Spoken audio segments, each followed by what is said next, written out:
ನಿನ್ನೆಯಿಂದ ಕೆಲವರು ಒಂದು 15-20 ಜನ ಕೂರಿಸಿದ್ದಾರೆ. ಈಗ ಅವರು ಒಂದು ಕಡೆ ನಮಗೆ ಭೂಮಿ ನಾವು ಕೊಡ್ಲಿಕ್ಕೆ ತಯಾರಾಗಿದ್ದೇವೆ ಅಂತೇಳಿ ಅವರೊಂದು 20 ಜನ ಈಗೇನು ನಿನ್ನೆ ರಾತ್ರಿಯಿಂದ ಟೆಂಟ್ ಹಾಕೊಂಡವ್ರೀಗ.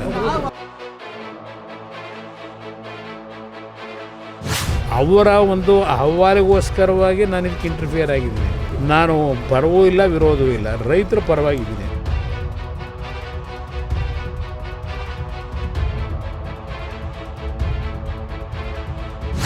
ಬೆಂಗಳೂರು ನಗರದಲ್ಲಿ ಇಷ್ಟೆಲ್ಲ ಅನಾಹುತಗಳಾಗ್ತಾ ಇದೆ. ಇಷ್ಟೆಲ್ಲ ಇದ್ದು ಇಲ್ಲಿ ನೀವು ಸರಿಪಡಿಸ್ಲಿಕ್ಕೆ ಹೋಗಿದೆ ಮತ್ತು ಇನ್ನೊಂದು ನಗರ ಸೃಷ್ಟಿ ಮಾಡ್ತೀವಿ ಅಂತ ಹೋದರೆ ನಗಲುವ ಇರೋದ್ರಿಂದ ಅದು ಎಂಥದ್ದು ವಾಚ್ ಅಂತ ಹೇಳಿದ್ರು 80 ಲಕ್ಷ ಅಂತ ಯಾರೋ ನೆನ್ನೆ ಹೇಳ್ಕೊಂಡವ್ರೆ.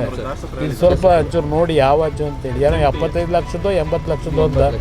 ಇಲ್ಲಿ ಅಂಬೇಡ್ಕರ್ ಅವರ ಚಿತ್ರ ಇರತಕ್ಕಂಥ ವಾಚ್ ಇದೆ, HMT ವಾಚ್. ಬಂದು ಯಾರನ್ನಾದ್ರು ಕಳಿಸ್ಬಿಟ್ಟು ಇವರು ಎಂಥದ್ದು SIT ಇಟ್ಕೊಂಡವ್ರಲ್ಲ ಚೆಕ್ ಮಾಡಿ ತಗೊಂಡು ಹೋಗಿ ಕೇಳಿ.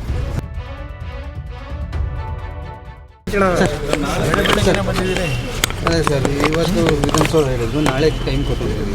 ಹೇಳಿದ್ದೀನಿ ನಾಳೆ ನಾನು ಏನು ಸಮಯ ಕೊಟ್ಟಿದ್ದೆ ರೈತರ ಜೊತೆಯಲ್ಲೇ ಕೂತು ಚರ್ಚೆ ಮಾಡೋಕ್ಕೆ ಹೋಗ್ತೀನಿ. ಬಂದರೆ ಅವರು ಬರ್ಬೋದು, ಹೇಳಿದ್ದೀನಿ, ರಿಕ್ವೆಸ್ಟ್ ಮಾಡಿದ್ದೀನಿ. ಬಂದರೆ ಒಳ್ಳೆಯದು, ಇದು ಸ್ಮೂತಾಗಿ ಆಗಬೇಕು. ನಿನ್ನೆಯಿಂದ ಕೆಲವರು ಒಂದು 15-20 ಜನ ಕೂರಿಸಿದ್ದಾರೆ. ಈಗ ಅವರು ಒಂದು ಕಡೆ ನಮಗೆ ಭೂಮಿ ನಾವು ಕೊಡ್ಲಿಕ್ಕೆ ತಯಾರಾಗಿದ್ದೇವೆ ಅಂತೇಳಿ ಅವರೊಂದು 20 ಜನ ಈಗೇನು ನಿನ್ನೆ ರಾತ್ರಿಯಿಂದ ಟೆಂಟ್ ಹಾಕೊಂಡವ್ರೀಗ ಅದ್ರ ಎದುರುಗಡೆನೆ. ಅದು ನನಗೆ ಗೊತ್ತಾಗ್ತದೆಲ್ಲ, ಅರ್ಥ ಆಗ್ತದೆ. ಇನ್ನು ಯಾವ ಕಾರಣಕ್ಕೋಸ್ಕರ ಇವೆಲ್ಲ ಒಳಗಡೆ ನಡೀತಿದೆ, ಅದರ ಬ್ಯಾಕ್ಗ್ರೌಂಡ್ ಏನು ಎಲ್ಲ ನಾನು ಅರ್ಥ ಮಾಡ್ಕೊಂಡಿದ್ದೀನಿ. ಇಲ್ಲಿ ನನ್ನ ಪ್ರಶ್ನೆ, ಇಲ್ಲಿ ಶಿವಕುಮಾರ್ ಅವರ ಈ ರಾಜ್ಯದ ಮುಖ್ಯಮಂತ್ರಿಗಳ ವಿರುದ್ಧ ನನ್ನ ಹೋರಾಟ ಅಲ್ಲ ಇದು. ಇಲ್ಲಿ ರೈತರು ಒಂದು ಬಾರಿ ನನ್ನ ಹತ್ರ ಬಂದು ರಿಕ್ವೆಸ್ಟ್ ಏನು ಮಾಡಿದ್ರು, ಈಗ ಒಂದು 7 ತಿಂಗಳಿದ್ದೆ.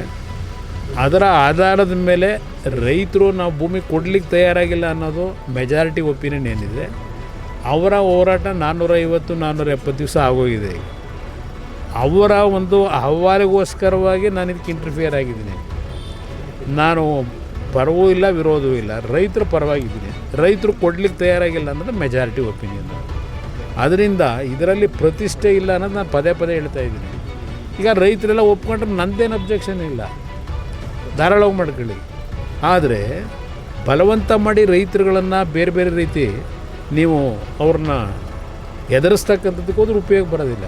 ಪ್ರೀತಿಯಿಂದ ಮಾಡಬೇಕು ಕೆಲಸ, ಏನೇ ಮಾಡಿದ್ರು ಪ್ರೀತಿಯಿಂದ ಮಾಡಬೇಕಾಗ್ತದೆ. ವಿರೋಧ ಇದ್ದಾಗ ಯಾತಕ್ಕೆ ಆಟ, ಇದು ನನ್ನ ಪ್ರಶ್ನೆ. ಈ ನಡುವೆ ಬಾಲಕೃಷ್ಣ ಅವರು ಬೈರ್ಮಂಗಲಕ್ಕೆ ಬಂದರೆ ಲಾ ಆ್ಯಂಡ್ ಆರ್ಡರ್ ಪ್ರಾಬ್ಲಮ್ ಆಗುತ್ತೆ, ವಿಧಾನಸೌಧದಲ್ಲಿ ಮಾತಾಡಿದ್ರೆ ಏನು ತಪ್ಪು ನೋಡಿ. ಅದು ಆಗಿದ್ರೆ ಎಲ್ಲ ರೈತರನ್ನೆಲ್ಲ ಅಲ್ಲಿಗೆ ಕರೆಸ್ಕೊಳ್ಳಿ. ಈಗ ನಾನು ಈ ರಾಜ್ಯದಲ್ಲಿ 2006-7 ಇದು ಹೇಳ್ತಾರಲ್ಲ, ಆ ಸಂದರ್ಭದಲ್ಲಿ 3 ಮೀಟಿಂಗ್ನ ಕೃಷ್ಣ ಕಚೇರಿನಲ್ಲಿ ಆ ರೈತರುಗಳು ಯಾರು ವಿರೋಧ ಮಾಡ್ತಾ ಇದ್ದಾರೆ ಅಂತಕ್ಕಂಥದ್ದು ಒಂದು ಆ ಟೈಮ್ನಲ್ಲಿ ನಡೀತಾ ಇತ್ತು. ಎಲ್ರಿಗೂ ಮುಕ್ತವಾಗಿ ಅವಕಾಶ ಕೊಟ್ಟು 500-600 ಜನ ಕರೆಸಿ ಕೃಷ್ಣ ಕಚೇರಿ ಒಳಗೆ ಮೀಟಿಂಗ್ ಮಾಡಿದ್ದೀನಿ. 3 ಬಾರಿ ಮೀಟಿಂಗ್ ಮಾಡಿದ್ದೀನಿ ರೈತರ ಹತ್ರ, ಅವ್ರಿಗೆಲ್ಲ ಎಕ್ಸ್ಪ್ಲೈನ್ ಮಾಡಿದ್ದೀನಿ. ನಾನು ಆ ರೀತಿ ನಡ್ಕೊಂಡೆ. ತರಾತುರಿಲಿ ನಾವೇನು ಮಾಡಲಿಕ್ಕೂ ಹೋಗಲಿಲ್ಲ. ರೈತರದ್ದು ವಿರೋಧ ಜೊತೆಗೆ ಈಗ ಇವರು ಕಾಂಗ್ರೆಸ್ನ ನಾಯಕರುಗಳೇ ಆ ಟೈಮಲ್ಲಿ ಏನೇನು ವಿರೋಧ ಮಾಡಿ ಅಸೆಂಬ್ಲಿ ಚರ್ಚೆ ಮಾಡೋರು ದಾಖಲೆ ಇದೆ. ಅವರ ಜೊತೆಲಿರ್ತಕ್ಕಂಥ ಕೆಲವು ಸಲಹೆಗಾರ ಇಟ್ಕೊಂಡವರೆಲ್ಲ ತರಿಸ್ಕೊಂಡು ಓದಕ್ಕೆ ಹೇಳಿ ಅವರಿಗೆ, ಮುಖ್ಯಮಂತ್ರಿಗೆ. ಆಮೇಲೆ ಆದರೂ ತೀರ್ಮಾನ ಮಾಡ್ಕೊಳ್ಳಿ.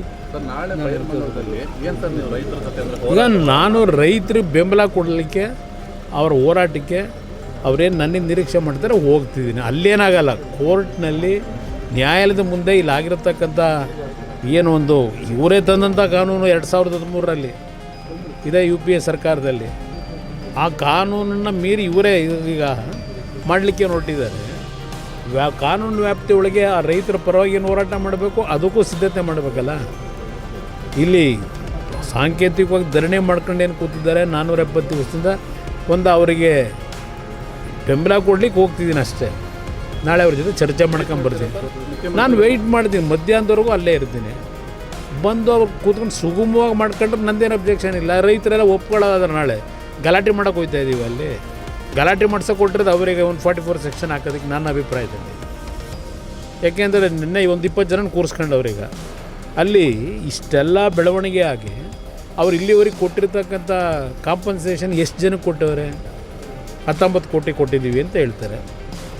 20,000 ಕೋಟಿ ಪ್ರಾಜೆಕ್ಟಿಗೆ ಇನ್ನೂ 19 ಕೋಟಿ ಎಷ್ಟು ದಿವಸದಿಂದ ಬಲವಂತವಾಗಿ ಕೊಟ್ಕೊಂಡು ಹೊರಟವ್ರೆ. ಕೆಲವು ಪಾಪ ಕೊಟ್ಟಿರ್ಬೋದು, ಇಲ್ಲ ಅಂತ ಹೇಳಲ್ಲ. ಯಾಕೆ ಅಂದರೆ ಅಲ್ಲಿ ಕೊನೆ ಹಂತದಲ್ಲಿ ಕೆಲವು ಹಳ್ಳಿನಲ್ಲಿ ಎಷ್ಟೇ ಏನೇ ಆದರೂ ಬೆಳೆ ಬೆಳೀಲಿಕ್ಕೆ ಸಾಧ್ಯ ಇಲ್ಲ ಅನ್ನೋದು ಗೊತ್ತು ನನಗೆ. ಅದು ಸಣ್ಣ ಪ್ರಮಾಣದಲ್ಲಿದೆ, ಅಂಥವ್ರು ಕೊಟ್ಕೊಂಡಿರ್ಬೋದು, ನಾನು ಇಲ್ಲ ಅಂತ ಹೇಳಲ್ಲ. ಯಾಕೆಂದರೆ ಅವ್ರಿಗೆ ಯಾವುದೂ ಬೆಳೆ ಬೆಳೀಲಿಕ್ಕೂ ಆಗೋದಿಲ್ಲ. ಒಂದು 24 ವರ್ಷದೆಲ್ಲ ನೀರು ಹರಿತದಲ್ಲಿ ಅಲ್ಲಿ ರೊಚ್ಚಿನ ಒಂದು ಇದು ಬೆಳೆದಿರ್ತಕ್ಕಂಥ ಇನ್ನಲ್ಲಿ ಆಗೋದಿಲ್ಲ ಅನ್ನೋದು ಗೊತ್ತು. ಹಾಗಂತೇಳಿ ಎಲ್ಲರ ಮೇಲೂ ಗದಾಪ್ರಾವ ಮಾಡೋದ್ರಾಗುತ್ತಾ? ಜನ ಒಪ್ಕೊಂಡು ಕೊಟ್ಟರೆ ನಂದೇನು ಅಬ್ಜೆಕ್ಷನ್ನು? ಪ್ರೋಗ್ರಾಮ್ ಮಾಡಿ ನಾನೊಬ್ಬ ರಾಜ್ಯದ ಮುಖ್ಯಮಂತ್ರಿಯಾಗಿ ಕೆಲಸ ಮಾಡೋದವನಿಗೆ ಇಲ್ಲಿ ರಾಜಕೀಯಕ್ಕೋಸ್ಕರವಾಗಿ ಅಭಿವೃದ್ಧಿ ತಡಿಬೇಕು ಅಂತ ಹೇಳ್ತೀನಿ. ಬೆಂಗಳೂರು ನಗರದಲ್ಲಿ ಇಷ್ಟೆಲ್ಲ ಅನಾಹುತಗಳಾಗ್ತಾಯಿದೆ. ಇಷ್ಟೆಲ್ಲ ಇದ್ದು ಇಲ್ಲಿ ನೀವು ಸರಿಪಡಿಸ್ಲಿಕ್ಕೆ ಹೋಗಿದೆ ಮತ್ತು ಇನ್ನೊಂದು ನಗರ ಸೃಷ್ಟಿ ಮಾಡ್ತೀವಿ ಅಂತ ಹೋದರೆ ನಗಲವ ಇರೋದ್ರಿಂದ ಇದೇ ಇರುತ್ತೆ. ಇಲ್ಲಿ ಅದು ಎಂಥದ್ದು ವಾಚ್ ಅಂತ ಹೇಳಿದ್ರು 80 ಲಕ್ಷ ಅಂತ ಯಾರೋ ನೆನ್ನೆ ಹೇಳ್ಕೊಂಡವ್ರೆ. ಇದು ಸ್ವಲ್ಪ ಒಂಚೂರು ನೋಡಿ ಯಾವ ವಾಚು ಅಂತೇಳಿ, ಏನೋ 75 ಲಕ್ಷದ್ದು 80 ಲಕ್ಷದ್ದು ಅಂತ. ಇಲ್ಲಿ ಅಂಬೇಡ್ಕರ್ ಅವರ ಚಿತ್ರ ಇರತಕ್ಕಂಥ ವಾಚ್ ಇದೆ, HMT ವಾಚ್. ಬಂದು ಯಾರನ್ನಾದ್ರು ಕಳಿಸ್ಬಿಟ್ಟು ಇವರು ಎಂಥದ್ದು SIT ಇಟ್ಕೊಂಡವ್ರಲ್ಲ, ಚೆಕ್ ಮಾಡಿ ತಗೊಂಡೋಗಿ ಕೇಳಿ.